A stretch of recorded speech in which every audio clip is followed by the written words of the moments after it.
Today we're talking with Freedom Kits of Yakima, an Eastern Washington organization creating reusable feminine hygiene kits for girls living in poverty around the world.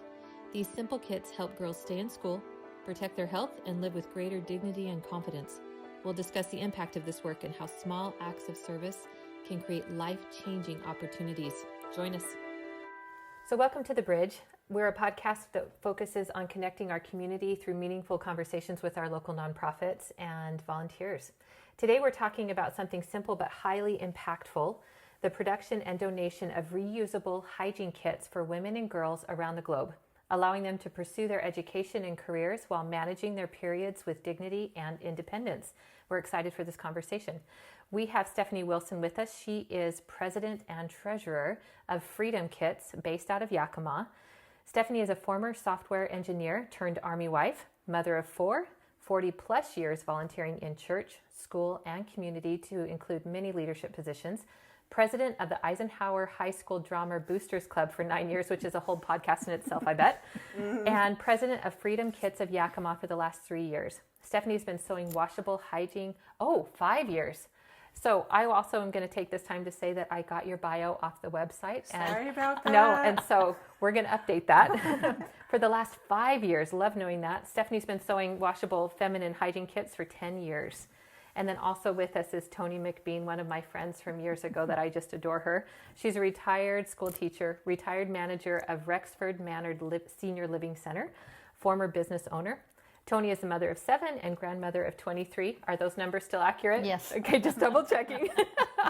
And lifelong volunteer in church, school, and community. She's a member of the Yakima Association of Faith Communities, and Toni has been sewing washable feminine hygiene kits for 10 years as well. So thank you both for being here.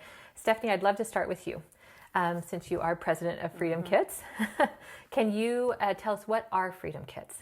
So Freedom Kit is a washable, reusable feminine hygiene kit. It contains 2 washable guards that protect your underwear that have a waterproof layer, and 10 pads that are made out of flannel that are washable, comfortable, absorbent. And the pads go inside the guard, and you just swap out during the day. And what it produces is that the girl or the woman can go to school, go to work, go to her activities without worrying about access to disposable pads, how she's going to afford disposable pads, and or worrying about is she going to bleed through her underwear or be embarrassed or even be able to leave the house. So it gives women freedom, gives girls freedom to go about their life. That is awesome. And then do you have I know it's global, but where do the Freedom Kits go? What communities do you serve with these?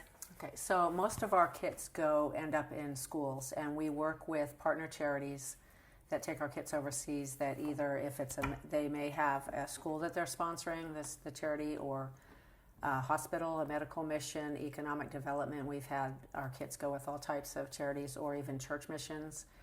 And what we say is, anywhere there's poverty, you can be rest assured that girls and women are having a struggle with feminine hygiene, that they're having either a lack of access or lack of affordability. My daughter, how I got really passionate about this, my younger daughter served a mission. It was a Madagascar mission. Oh my goodness. And yes, and this was in 2013 to 14. 14 to 15. And she, it's okay. Time is weird. Yeah, time is really strange. Yeah, Ever it's since totally COVID, weird. Yeah, I can't keep track of time. But I sent her with about 6 months worth of disposable product in her suitcase. For her personally, because it's an 18-month mission, and right. Then with the assumption that whenever she got assigned various places, I could send her more. And she did the MTC in Ghana, is where she went. And back in the day, it was just the weekly email. And 3 weeks into this MTC, I get an email from her, Mom, could you send me more pads? And I email back, sweetheart, if you have gone through 6 months of pads in 3 weeks, you need to go to the hospital. You need to see a doctor. This is a problem. And as of the course, mom, I'm you need worried. more information Yes. at this point. And she emails back, oh, no, it just happens that I am the only sister missionary from the United States in the MTC here right now, and the other sisters are from various African countries, and they were going to stay in their room. Their plan was to stay in their room, so I shared what I had. So that they could attend their training So classes. they could stay in their training classes. Oh my goodness. And so for the next year and a half, I'm mailing her anytime she had a partner, a companion that was not from the U.S. or a Western country, she would share what she had with her companions because they just didn't have anything. So that was expensive. But what she said when she got home in July of 2015, and she said, Mom, even half the time there is no store. It's not like you can just run to Safeway and buy yourself some. There isn't a store for feminine hygiene. And she said, if there is, it's really expensive and the quality is so poor, you may as well just use toilet, not helpful. Not have bought it. The quality was so awful. And so the very next month, August of 2015, is when I attended my first meeting of a different group that sewed these things. And I was like, oh my gosh, that is so true. In so many of these African countries, the plan is stay home. The plan is stay in your room. The plan is sit on a pile of sand. The plan is sit over a hole in the ground. Very culturally normal. And that's what you do. But, 100, 200 years ago, that's fine. That's a nice break, maybe. But now you need to be in school. You are limited if you can't be in school. And these girls, all over, if you just ask the internet, what's the graduation rate of girls in Africa, it will tell you 15%. 15% of girls in Africa overall are graduating from high school. Oh my goodness. 85% are stuck in poverty for another cycle. If you think about high school, like back in the U.S. in the 50s. When you say cycle on this, you mean generational cycle? Now you're in poverty. Your children, you have no exit from poverty if you can't finish high school. Totally following you now. Yep. So in the U.S. back in, say, in the 50s, 60s, maybe even 70s, if you could graduate high school, you could get a job, and you're not in poverty. And that's the case in many of these developing countries in Southeast Asia. It's logical.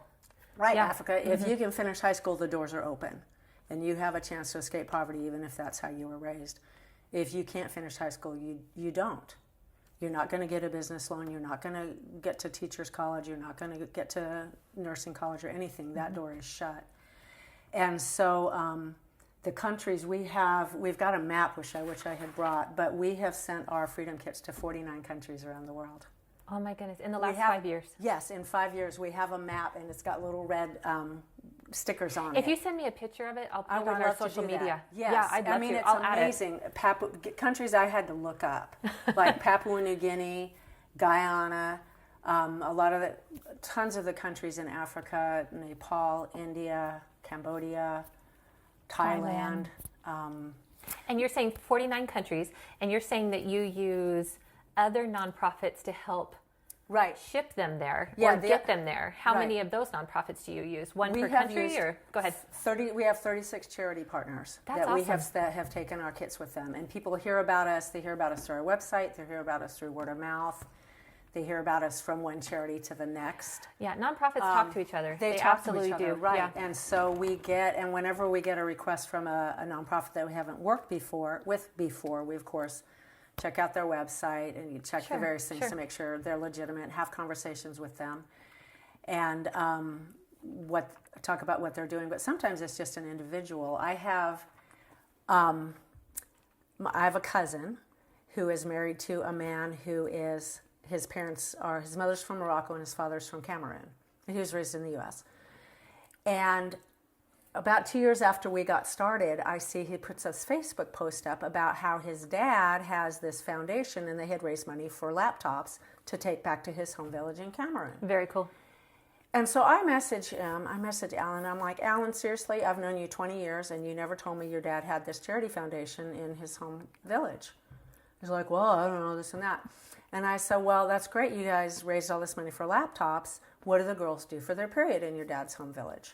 I don't know. So, okay, now you have to ask your dad. So he messages me Probably back. a conversation he was not expecting to have with his dad. Right, with his cousin-in-law. Sure. So he emails me back a couple days later, they stay in their hut. Mm-hmm. And he's got a daughter. I said, well, Alan, do you want Maya sitting in her hut for a week every month missing school and sports and drama and whatever she's into? Well, no. I said, okay, now you're going to have to take Freedom Kits with these laptops when you guys go over. So he took 200 Freedom Kits with him. That's awesome. So what we try to tell people whenever we're speaking about it is you have to ask the question. Because people it doesn't cross your mind because it's private, right? We don't talk about periods. But if we don't talk about periods, it stays a problem. So I'll tell you another story. I used to play before COVID. I have BC is before COVID. Play racquetball every morning. That's how I keep track of time too Yes. now too. Like Yeah. was it before or after COVID? So before COVID, I used to play racquetball every morning down at the Y with a set of old guys. They were all at least 10 years older than me. And my husband used to tease me. He's like, "You going down to beat up the old guys?" I'm like, you bet. Got to beat up the old guys. Anyway, so we're sitting and we talk between the games. And this one old guy is talking about how, and he's from Yakima, Autonomous Valley Church. He says he was talking about how their church had raised money for waterproof Bible covers to take to their mission church in Papua New Guinea. And he's 70-something. I said, "Todd, that is great. What do the women in Papua New Guinea do for their period?" Turns bright red. I don't know. I said, "Well, you're going to have to ask."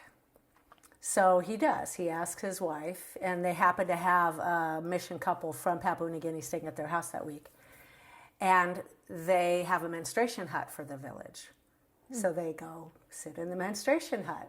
And he's got a daughter. I said, "Todd, you want your daughter sitting in a menstruation hut 1 week every month and missing school and missing her activities and not even with her family?" "Well, no." So I brought a Freedom Kit to show him at the Y. And it's in the bag. And we meet in the lobby. And he says, that's fine. And I try to open it. He wouldn't let me open it. I said, "I got to show you." "No, Todd, don't. I'm good. I said, "Well, take it home and show your wife and show the mission couple." Because I want to show him how it works. So he comes back, he emails me, and he's like, "Oh, the ladies thought that was great. We can take 70. Oh, so they awesome. took the waterproof Bible covers and they took 70 Freedom Kits. Okay, can I praise the men though that feel uncomfortable in their generation? Yes. And, For sure. I'm If you're not 70, knocking it. I'm no. not knocking it at all. No. But to feel uncomfortable in the generation you were raised in and still go ask the questions and still go find exactly. out. That's awesome. Oh, no, it totally is. It totally is. That is really impressive. Right, he cool. did it. He didn't want me to open the kit and show him, but he was willing to hold it. Do you know what? I'll take it. And I'll put take it in his car and show his wife and his daughter in the mission. Yeah. Good for him. So, right. So we have sent kits through a lot of the Yakima churches. There's a lot of them. A lot of churches in Yakima have a cause. Connection an somewhere. orphanage or a school or An whatever orphanage, that they a school, sponsor. a hospital, something that they do mission work for, because it's obviously very Christian to do that. And once they ask the question, it's like, oh yeah, you're totally right. If they don't have something to manage their period, which most of the world doesn't, we need to take care of that too. So we have our kits in the Farmers Clinic in Toppenish. That's where they first went. And one of the doctors there, an OB. So not just global, also locally you pass these out. Yes, that's right, yes. Yeah. We have given out several thousand in the Yakima Valley, up and down the Yakima Valley. There's plenty of poverty here. We have all the agriculture and just... Migrants and that, low poverty. I'm not sure what it is now, but when I looked Poverty's it up... poverty. Before COVID, when I looked it up, the average family of 4 in Yakima is surviving on $25,000 a year. Oh my goodness, I had no a idea. year? Yes. That was I don't know what it is now, but yeah, I know. So... And to add, say you've got, the mom and a couple of daughters and add period products for that on top of that, it's a struggle. It's a struggle. So yeah, we hand them out, no questions asked. Because I remember you were telling me EBT and stuff, they will not cover the cost. You cannot use food stamps. You cannot use your EBT. Food banks are not allowed to use their federal funding to buy feminine hygiene. So it is a huge hole. And the food banks, we have our kits in all the food banks. And they tell us that is the number really one kind. thing that they get requested for. Really? Is feminine hygiene. Yes. And when we took them to the first time we took them down to the Rotary, I think it's the Rotary or Kiwanis that has a food bank down by the fairgrounds. Rotary, yeah. The lady, she was so excited and she opened up the drawer. She said, "This is what we have available right now." And there were like 5 tampons and 10 pads individual in this little drawer that they had available. Probably emergency for people only. Who asked. Yeah. And was just so excited to be able to have this, because the thing is, it's not, you give someone a tampon or a pad, it's in the garbage in a couple hours. But this kit lasts 3 to 5 years. So anybody who cares about the environment, that's great. If you are struggling financially, or this is something that would help, that's great. The other thing is that for our day, back in our day, we're old. You can't see us right now. The disposable feminine hygiene. The beauty of an audio podcast. Yes, it was shredded cotton. It's just shredded up cotton, right? But now it's chemicals. There's gel and fragrances and who knows what's in there. And a lot of the younger girls are having, or even older ones, like we get this from the farm workers clinic, have a lot of reactions and rashes and things from that. So both my daughters are in their 30s, and they both use washable feminine hygiene because they can't tolerate the chemicals in the disposable products. Interesting. Yeah. No, that's something I hadn't. Right. Yeah. And we just got a feedback back from Guatemala, some kits that we sent down to Guatemala, where one of the young ladies was saying that every single month she was getting open sores and rashes from the disposable, and she's so grateful to have this all awesome. 100% cotton kit that doesn't, all these positive things about it. Right. So it's environmental, it's health, it's economic, and also just mental health. Like not having to worry month after month, oh my gosh, how am I going to fit this into my budget? Anxiety, how am I going to, the anxiety. Or for girls in the developing countries, especially in Africa, there's so many situations where they resort to just trafficking their body in exchange for actual pads, not even money. I've got so many horror stories about that. Yeah. It's really sad. And so they're trying to stay in school, and they end up pregnant because they're selling their body for pads so they can stay in school, and now they're stuck. So, but we got a feedback last spring. I emailed out each year. I'll email all the charities we've worked with and ask. A lot of times we'll get a last minute request, like, if you happen to know ahead of time, can you let us know when you're going over this year? Very helpful. And how many kits do you think you'd like, so I can put you on our schedule, because we have not gotten ahead yet. We're always scrambling to get the kits made in time because the demand is so high.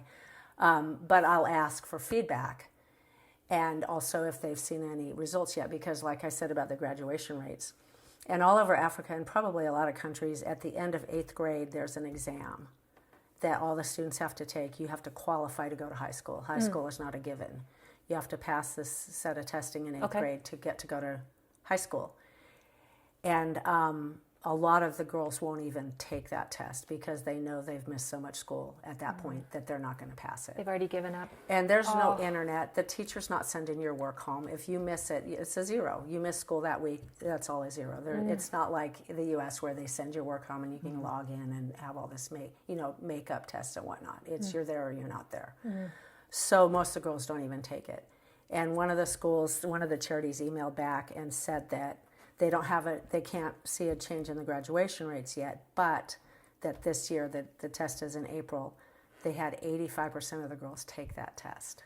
Whereas the year before they had 15% took the test the year before. They went from 15% to 85% even take the 85% test. of the girls felt confident that they had a chance to go to high school. That's going to make me cry. No, but rightly so. Right. Because think they about have the value. hopelessness They of have being value. 12 and thinking, I have no future.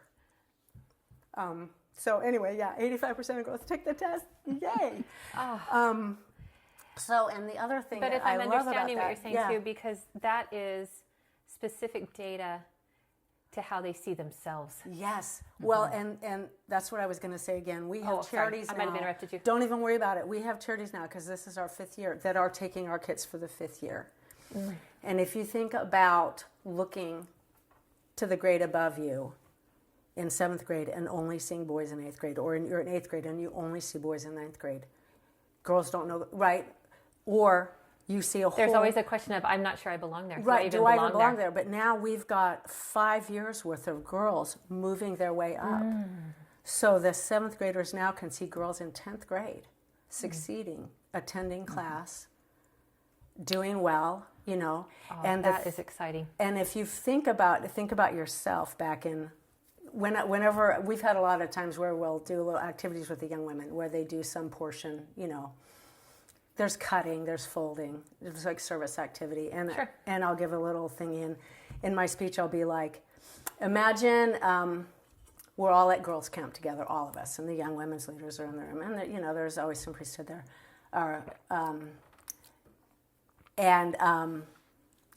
now imagine we've done our hike in and we're all camping and. Oh, wait, and imagine that everybody started their period all at once. And the girls were like, ah. and I said, and imagine that nobody has any hygiene products. Ah. And I said, and imagine we're all wearing dresses, right? Because these countries, the girls are in dresses, and they're like, that's it. I'm not leaving my tent. I said, exactly. That's the case for millions of girls around the world. And the other example I'll give is, imagine that you get to miss a week of school every month. Woohoo! Okay, you don't get to choose which week it is. And you don't get to make up your work for that week. You get a 0. Nope, don't want to do that. I said, well, that's actually the situation. And so by the time girls hit 7th grade, they're so far behind. It seems like they're stupid, but they know they're not stupid, but they've missed too much school, and they just get discouraged and give up. And it's not just that they give up and stay home and watch YouTubes. Most of the time they are either forced into early marriage because now you're not in school, you're a woman, or they end up trafficked. So it's just a horrible scenario if they can't stay in school. Because school is the safe place where they can be, along with developing themselves for their future. Right. It's also a safe space. It's their safe place, yes. Yeah. It's your safe place if you can stay in school. So the difference between staying in school and not staying in school isn't sitting on the couch eating Cheetos all day, being taken care of. It's now you're at risk. Toni, can I bring you in for a second? No, this was awesome. No, Stephanie, you love it. Okay. But Toni, let's bring you in. How did you get, because you've had a lot of volunteering throughout all of your life. All our life. And now this is a big part of your volunteerism in the community as well. I'd love to know how you got started and what you love about it and what keeps you.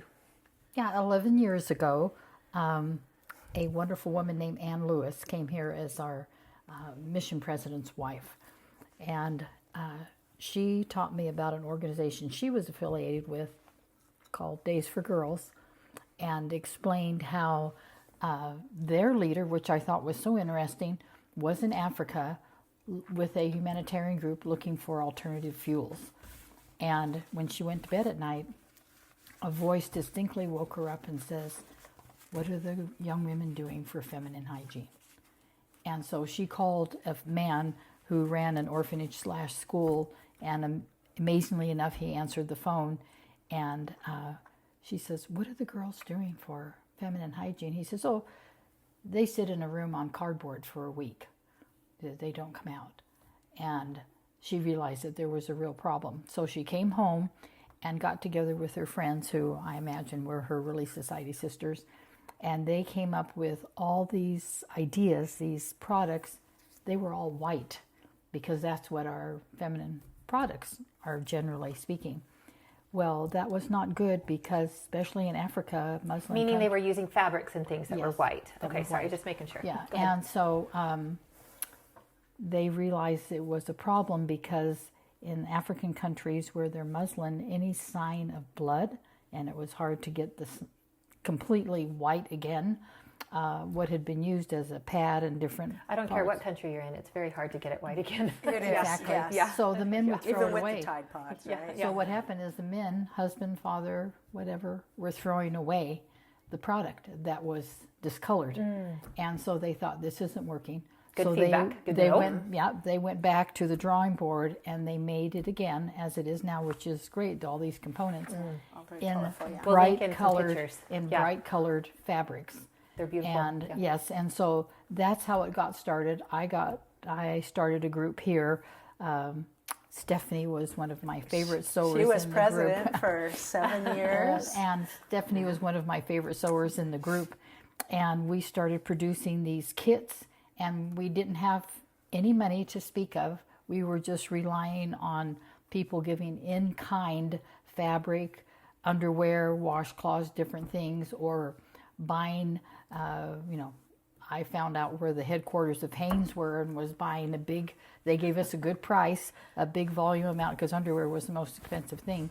Anyway. That is awesome. Yeah. So we started Things you doing. never knew you needed to know. Right, you do. And we have no overhead. We didn't have a place, so we would just meet monthly at a different church, or we met at the senior center, different places, and would produce these, and a lot of us, myself included, would take home, Stephanie as well, take home the items to sew, and then we would get back together monthly and put these kits together, and then send them to the headquarters, who would send them different places around the world. And that worked for quite a while. Things got a little different, and we decided to break off ourselves. And right about that time, It was kind of like right around COVID-ish time. Well, a little after that, I got Stephanie to come in and take over. I'm not a social media person. She was great with all that.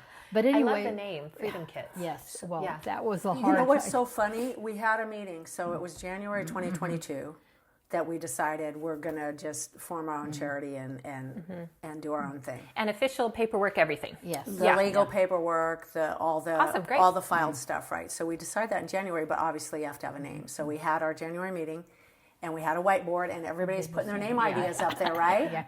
And voting. This is a fun council, actually. No, it's so fun. I geek out over stuff like this. I love brainstorming so stuff. we have like 11 name ideas up there that were voted, and I wrote them down. And I had actually created that drama club, so I knew how to do it, right? So you go on the IRS website if you want to form a charity, and you have to see if everybody else has that name. All the names were taken. I'm just like, oh my gosh, we can't get all these 40 ladies together and try to come up with a whole nother set of names, right? So I just go to bed like, oh great, we don't have a name, right? All the names are taken. And some of them were funny, like Iris's lovely daughters. I don't know. I mean, there were some weird names and they're taken. So I'm in the middle of the night, I just wake up with Freedom Kits in my head. And then I kind of laugh because it's like, okay, we're going to give them for free, right? That was one of our main things, is we really believe these need to be free to the girls, free to the charities. We don't want that to be a roadblock for how many girls get a kit. If a charity has the ability to take 500 kits, we're giving them 500 kits. Where we don't want that limited by how much of a donation they can afford to make. Super kind. It gives the girls freedom, freedom to live their life, freedom to have a hope for their future, freedom to go to school, freedom to choose what they do with their body, hopefully, and things like that. And if you graduate high school and choose to get married and be a mother, awesome. Now you're an empowered mother with an education who will educate her children. That's statistical. And an equal partner in your family, your community, your society, with that education that you stand on. You're not just always at the bottom of the rung. Anyway, and then... Stephanie. So there's a lot of freedom going on.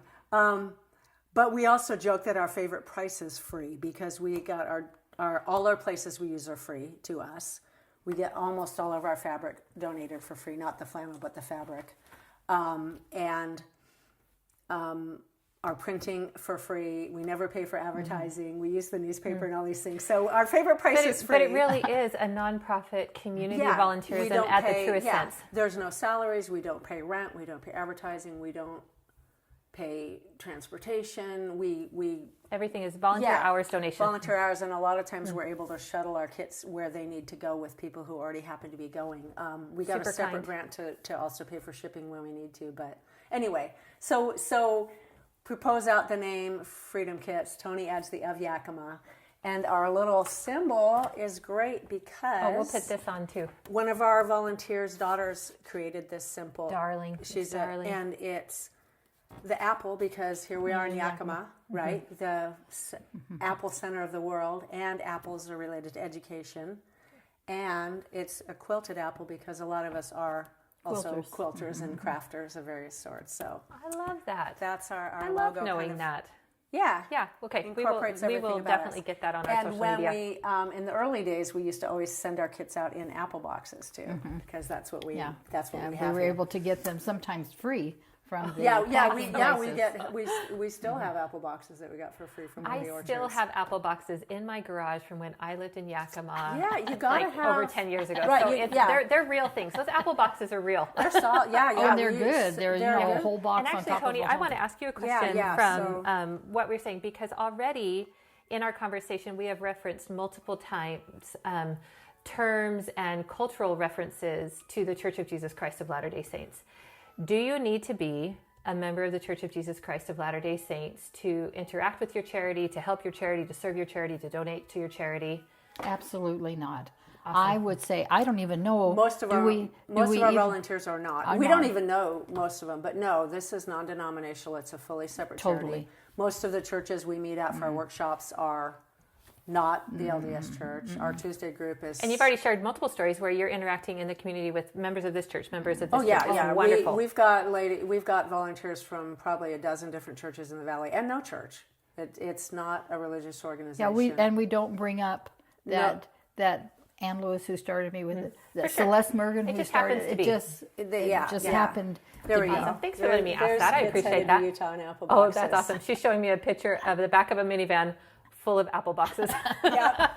And in those boxes, I recognize that minivan. Yep. Oh yeah. That and you looks so can see, familiar. Oh wait, and see, and there's our little your label logo on there saying the sizes and can stuff. I tell you, I love me a good logo.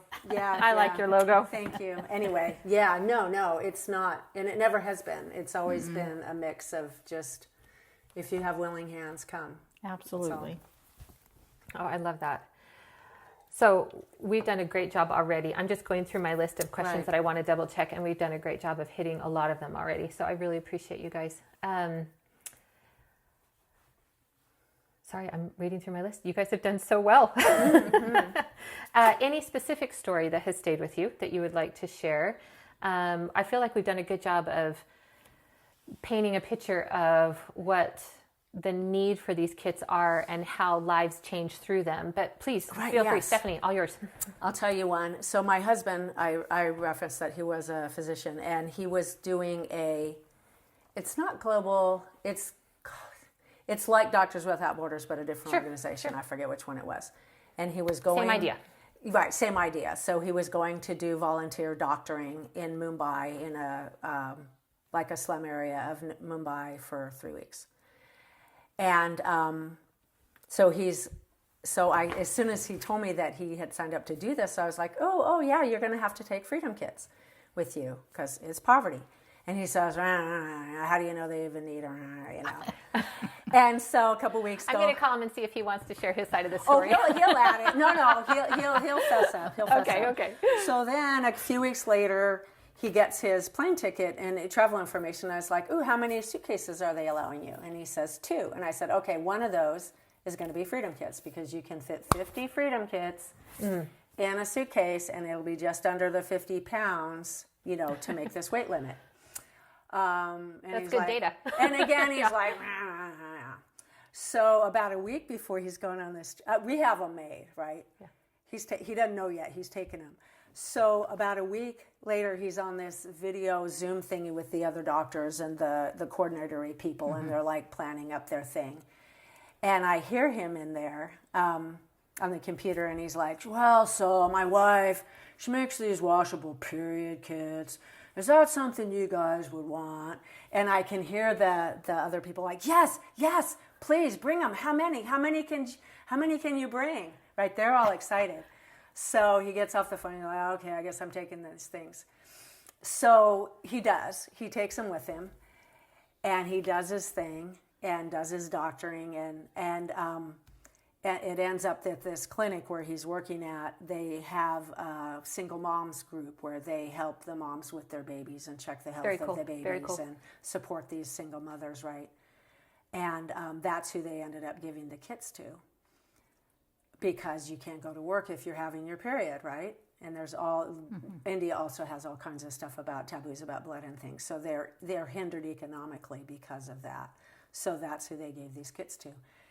So a couple weeks after he got back from the trip, he's like, thinking about that India trip, nobody who came into the clinic was really that sick, and they seem to have a lot of resources. I don't feel like I really made that much of a difference being there on that. He's like, probably the most impactful thing I did was take those kits.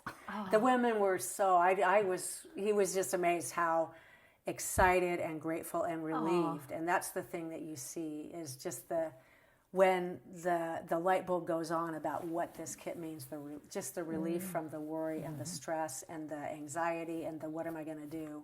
What a gift to a mother too, because I'm just now, I think, I thought I understood it when my kids were little, but now that all of my kids almost all of them are adulting and we're going to that next phase of life, I'm realizing how much a mom's emotional state affects the nervous systems of those kids. Yes. And if that mom is stressed and that home is stressed, those kids are soaking it in. And that poor sweet mom is not doing anything wrong. It's not, no. But it's the real life. She's trying to support her kids. I mean, especially a single mom. So, it's helping bring peace to a home. So he's a believer I love after it. that. Yeah.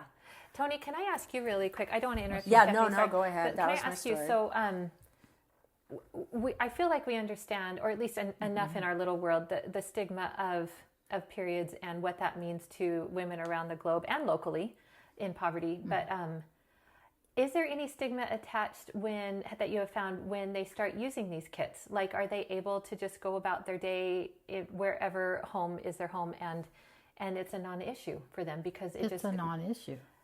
So there's no stigma of like, oh, you're on your period, but you're really using one of these, but you Well, really the only need thing to be in that the hut. I have heard from the beginning I'm just curious. is girls realizing that they didn't want to take the bag just the week that the bag that had everything in it, just the week that they were having their period, because I feel like I'm announcing it to everybody. So they would take the bag all the time, use it for a backpack, and then when they're having their period, they would put the items in there. But a stigma, absolutely not. It was, to them, it was just a gift. It just changed their whole life. I mean, the girls in Africa would, as we've said, sit on cardboard in a room or go up to a hut and sit on a bucket of sand. And I have heard horror stories of other villagers who know that The in girls that are alone hut up there. is a girl sitting alone, and they would go up and perhaps... the parents are in the field. They'd and go everybody- harass her. Yeah, and Yeah, they would and go if they help them, didn't yes. have these before they were able to get these kits, these girls, and we refer to Africa, although that's not the everywhere, only place, but it's so prominent where we send these kits, they end up working in the field and being sold into sex trafficking and not having a chance at a real life. Or a 15-year-old girl is given to a 60-year-old man as his fifth wife. So the alternatives without this were tragic for the girls. It helps you appreciate the nonprofits that you are partnering with that are reaching out to you. I am better understanding their excitement and urgency in reaching out to you. Do you mind if I ask, so you were saying that you work with 39 nonprofits. How many kits do you estimate you have sent out in the last 5 years? How many per year? Oh, she's handing me a piece of paper. Since we formed, so that's 5 years, almost just shy of 21,000 kits. Yes. Whoa. We are. It's God. Does that it's loaves and does it fishes. include our organization prior to becoming Freedom Kits? No, this is just Freedom Kits. This is just Freedom Kits the from last 5 years. February 2022. So what were the numbers? Do you remember? Probably at least 20,000 before that. I keep saying 5 years, but February 22 is 4 years. Well, 22 Do I to have the math wrong 23 in my to head? 24 to 25 to 26. 4 years. I've been four. saying wrong. Yeah, it's 4. I've been saying wrong. We formed in February of 2022, right? We did not have 20,000 No, 20 kits. I think we had closer to 10 or 11,000 Oh, okay, kits. before. Okay, yeah. So this is the international ones. These are the local ones, and we have created a preteen size because these are 10 inches long. Oh. And in the Yakima Valley, we've got 9 and 10-year-olds having their period, and they're smaller and easier. Yeah. Well, let me do some of the stats But I here. give you that, yeah. So in the year 2026, so this year, January through April, you have.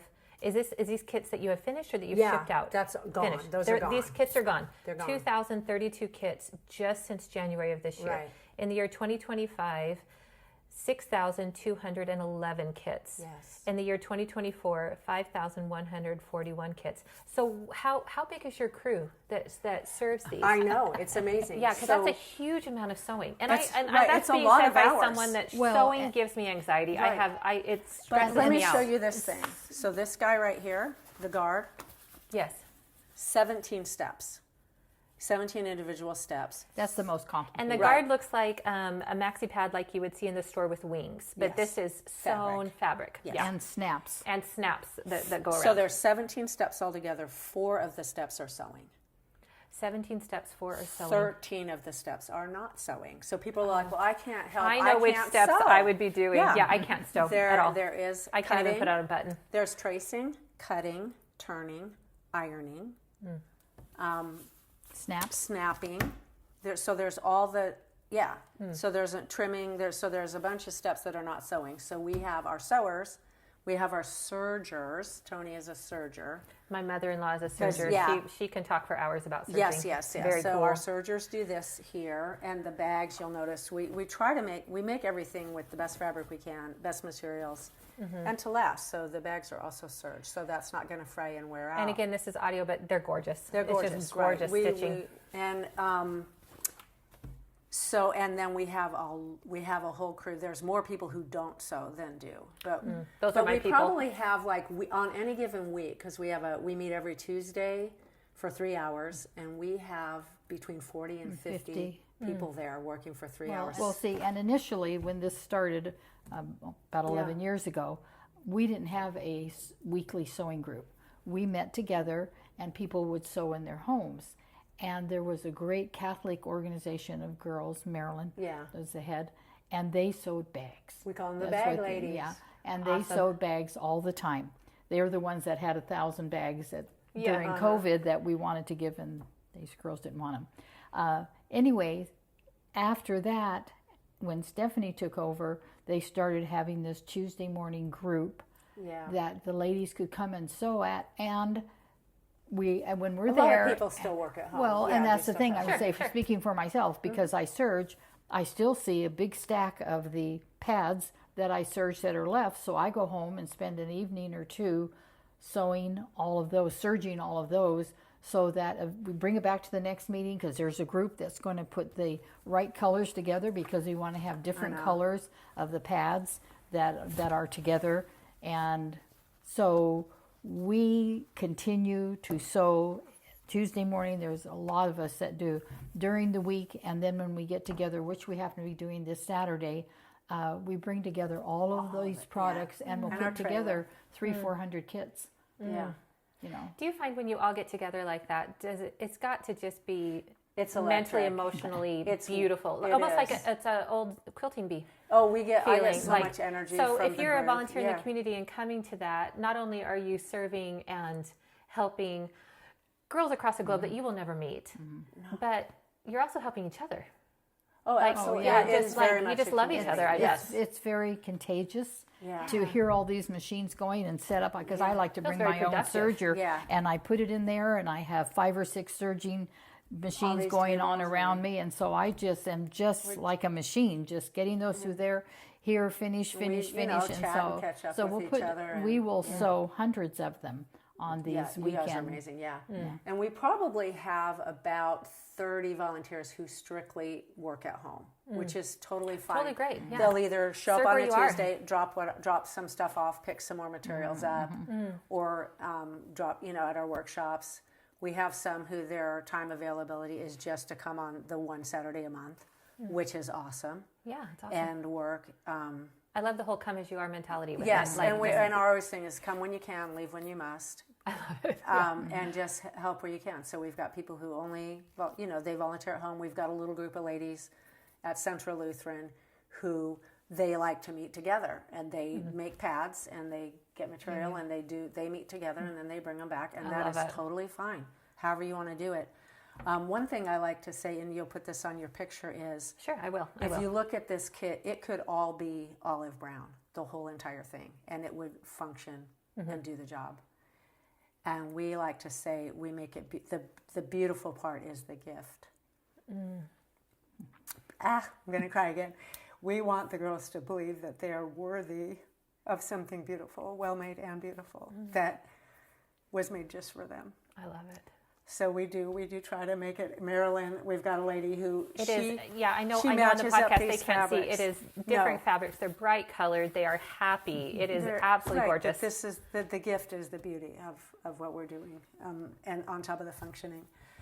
We have so many letters and emails, and we had one of our success, like you were asking about the comfort or the workability of it. One of our charities, they wanted to do a survey for us and they intended to survey 120 girls, and they had created this questionnaire about how the kits are working and how they, Super handy. Are there enough pads in the kit? That's what we really wanted to know, is 10 pads enough to get you through while the next ones are getting dry. And they sent back and they tallied it up, and they had been able to survey 90 girls, and she was apologizing because the other 30 girls were at a sports tournament. And I said, yes. That's exactly where they should be. That's what we want to hear. That's success. They're running around a field playing soccer instead of sitting on a pile of sand. Yeah. We had one of our very first charities was out of Tri-Cities, actually. And they heard about us. The news, the Yakima Herald and the news station have been so supportive, doing stories about us. I love it. And our very first workshop as Freedom Kits of Yakima, the news channel came. Toni tipped them off. I was so caught off guard because it was also my first workshop as president, which she also wrote me into. And we're all trying to be a new charity.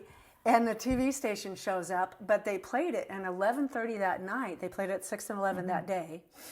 11:30, I get this text from this guy in Tri-Cities saying he'd seen the thing and we were an answer to his prayer. He's from a small village in Pokot, Kenya, and they were doing, putting in a well and doing some economic development things for his home village, right?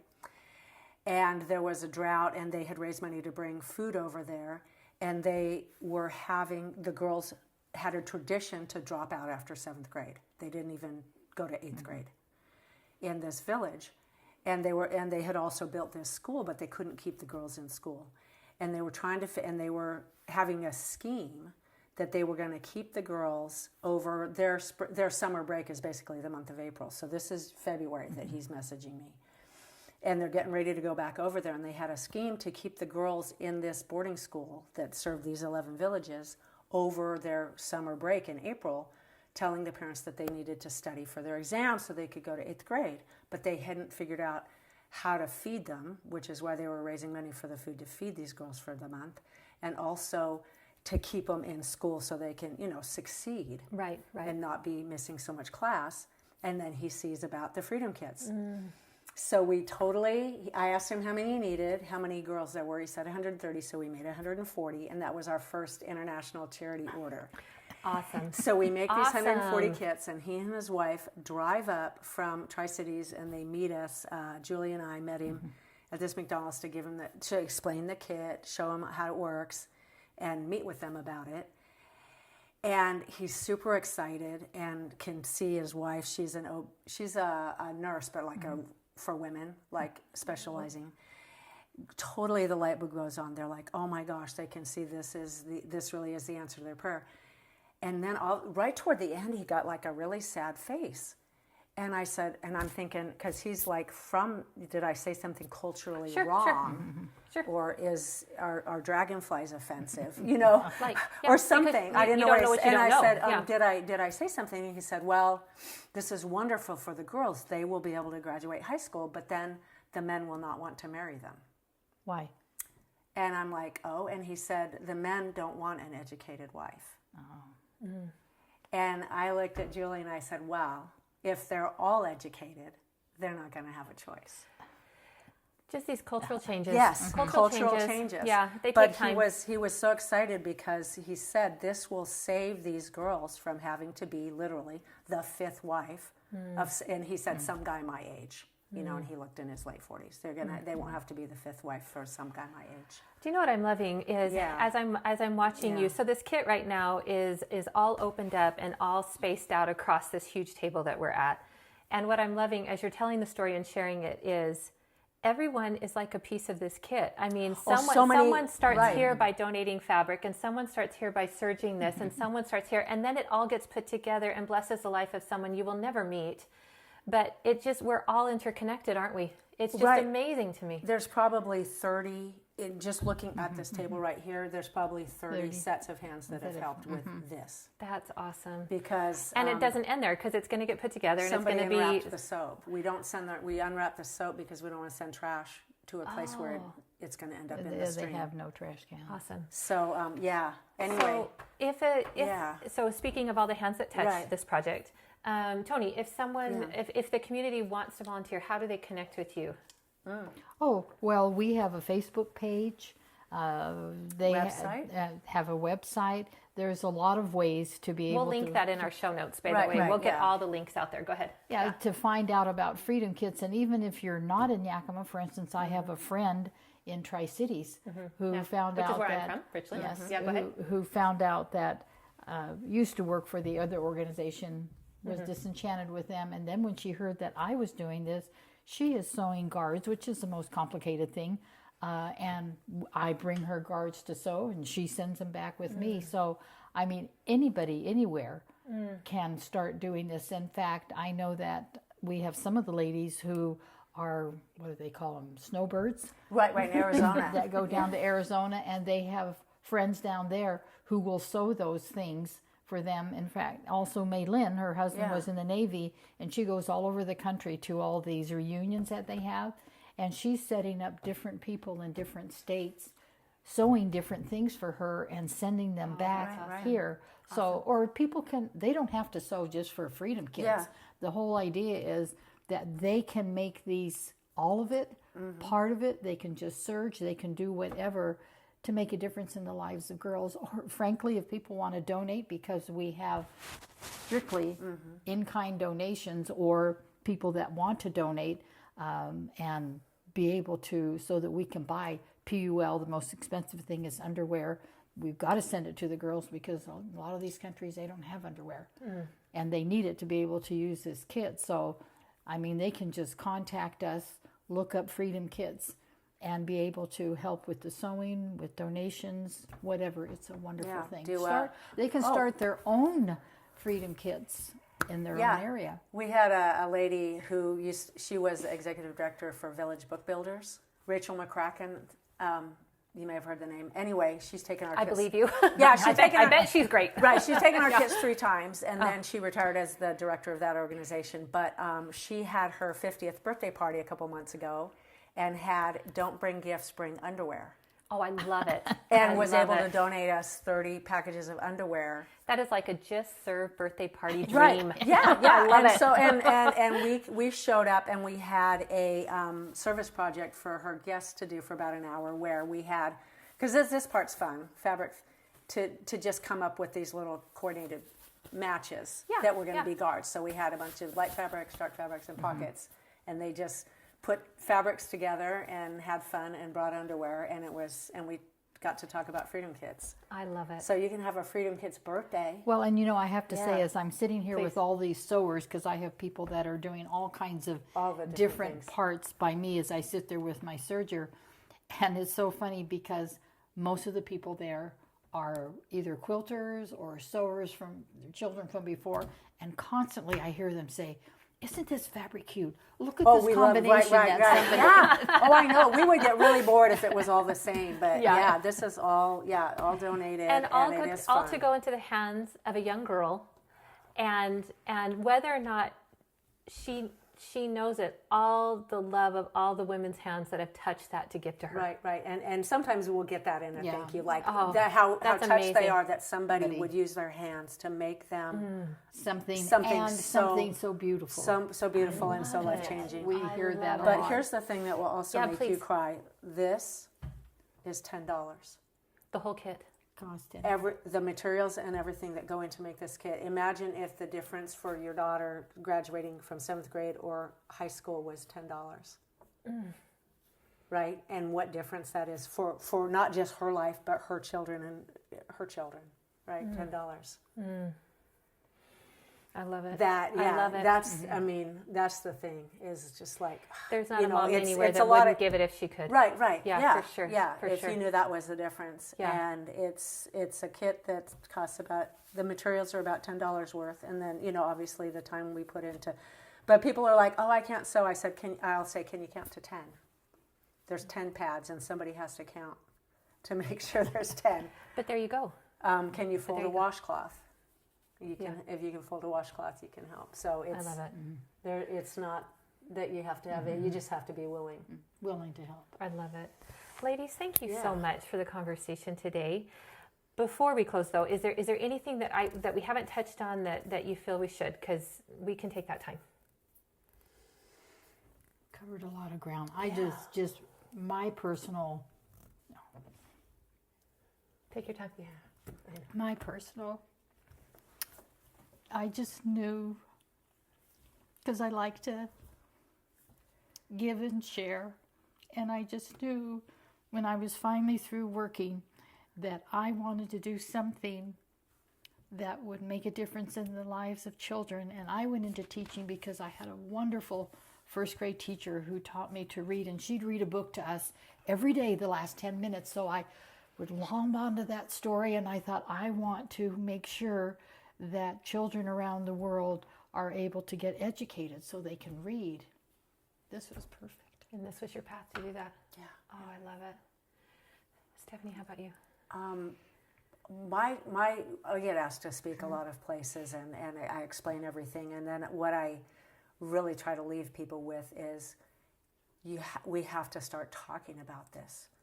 We have satellites out there taking pictures of Mars, and we have girls sitting on sand missing school, and that just doesn't match up in where we should be at in this world. Right? I can send a picture to someone in Africa, and they get it in 5 seconds over my phone. Or call my husband in the Marshall Islands. But we've got girls in the one country. The girls keep corn, 28 kernels of corn in 2 little bowls by their bed, and every morning they move a corn kernel from one bowl to the next bowl. And the guy explaining that to me said, that's so they know when to dig their hole. And they dig a hole in the ground and they sit over it. I mean, that's just insane, right? Yeah, no, that's happening right now. I love the stories you shared near the beginning of this conversation, though, that it is uncomfortable at first. There's no way around it, especially if that is not the culture you were raised in, that you can't talk about it. So there's no judgment there at all, and no shame in that. But how awesome to also have interactions and stories where you see, sometimes it's the men. I mean, it seems to be the men that they are willing to bear the discomfort and go have a conversation with someone. About it. Yeah, no, we have our shipping shop. That's really admirable to me. No, it's amazing. Our shipping shop in Yakima called Yakima Shipping Shop. The guy, the owner, you know what it is. Yeah, the owner looks to be. I'm really bad at age, late 40s-ish. Sure. But when we do have to ship kits, we ship them there. And he, within the first few times, asked, what are these big boxes? I explained it to him, and he gives us 20% off. First of all, I'm so grateful when they listen. He listened. The light bulb went on. Like you see, this is impactful. And now he always discounts our shipping when we're in there. Shout out to him. Right. That's awesome. Exactly, as his support of what we're doing. So our printer, our printer that printed for us for free up until really recently, when I'm like, this is too much, we got to start paying you.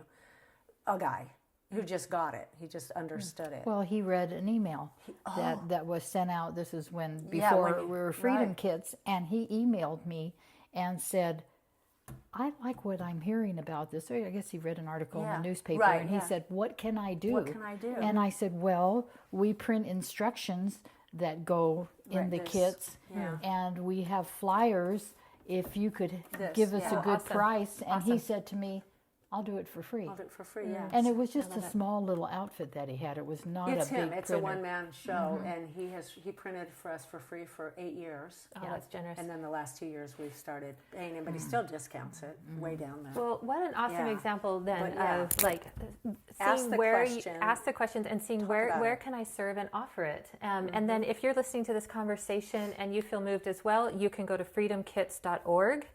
And also Just Serve, we're going to make sure in Tri-Cities that we get you on Just Serve in Tri-Cities as well. And thank you. And if you want to volunteer anytime in your community, we encourage you to go to justserve.org and see what speaks to you, just like we've heard what speaks to Stephanie and what speaks to Toni and what speaks to me now. Like you've converted me. I just think it's wonderful. Thank you so much for joining us on the bridge today. And anyway, I look forward to hearing about your success in the next coming years. Do you sew? No, and I have no desire. Okay. No, but I'm really good at counting, and I'm really good at Okay, tracing. wait. I want to add one more thing. Yeah, totally.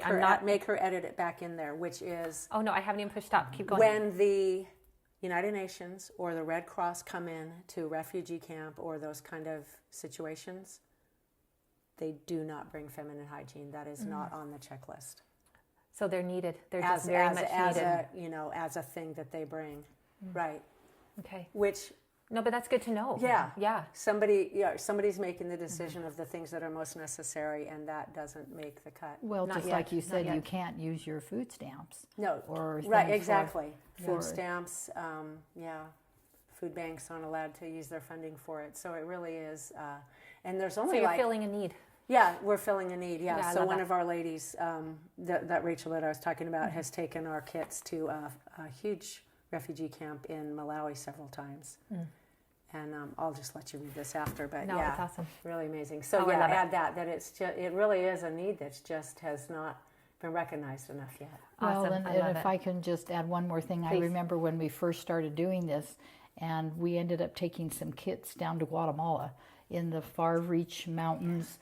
And this lady at the back, after she heard the presentation, this older lady stood up and said, "I didn't know why I was bleeding. Nobody ever told me." And then come to find out, so many of the girls in Africa were sure